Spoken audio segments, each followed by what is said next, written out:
Here's a 10-minute game just played, and basically we attacked through the centre. Queen attacks the pawn. It's a nice testy position, nice usual for us. So they move the queen to the other side of the board. I never really understand that particular manoeuvre, but anyway, we just develop the knight as usual. Just push through the centre, opening up the dark square bishop, and then support the knight and castle. And a smaller piece attacking a higher piece can't be wrong in this situation.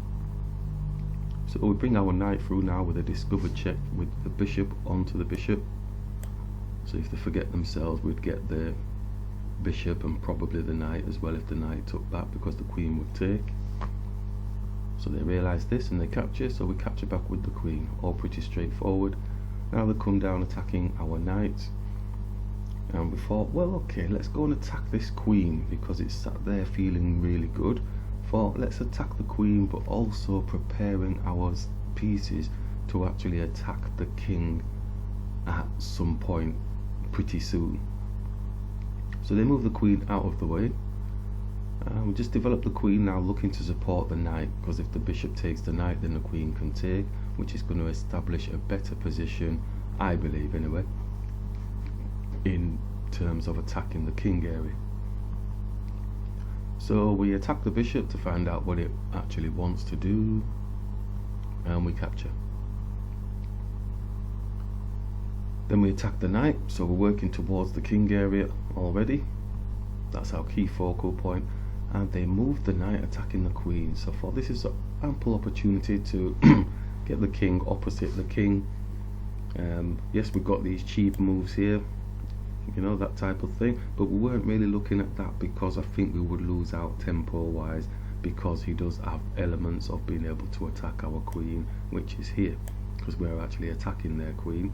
He's got protection from his knight, so we're just waiting to see, well, okay, what's the situation? Is he going to take our queen or not? So in reality, there's no point in us pushing here, because then his queen could just take our queen and then we'd lose the bishop. So we were ready to take the queen off the board. We were going for the exchange, and they actually brought their rook. So even I think the Valbar is saying basically that they should have taken our queen. I thought they should have done as well, but hey, I'm glad they didn't. So we took their queen, but it's also saying that that was a blunder as well, actually capturing the queen. It's basically saying the knight should have jumped in. I didn't see that. It looked a bit too arty for me.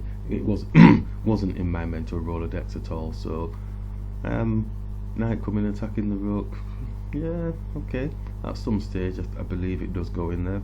So we capture, didn't see any problems with that at all. And then the rook takes, so the rook is off the back, it's in the centre of the board, and now the knight jumps in. So it might be a move order thing, because the knight has gone to the crucial square. It's just that it's gone after the big guns are off the board.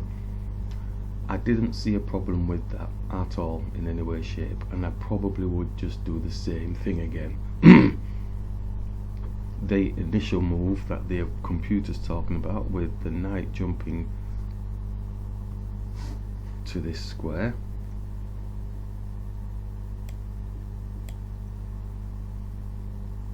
I mean, I didn't even think about that. I thought about it afterwards. I thought, let's get the big guns off the board. The knight jumping here is attacking the rook. It's also attacking this pawn. We're defending the knight, but we're keeping his gun on the board. So in essence, he'd have to move his rook, wouldn't he?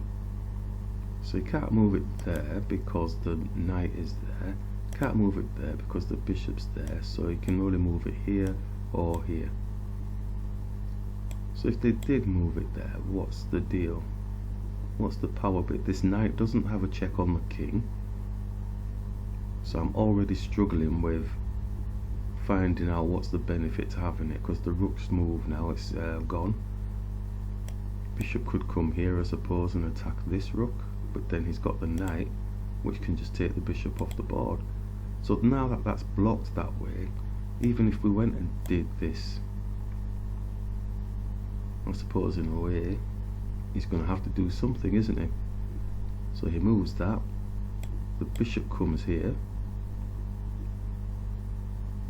He has to move this pawn, doesn't he? So he loses his rook. Or does he? Is there some fancy checkmate situation? Takes. And does he take with the rook or the king?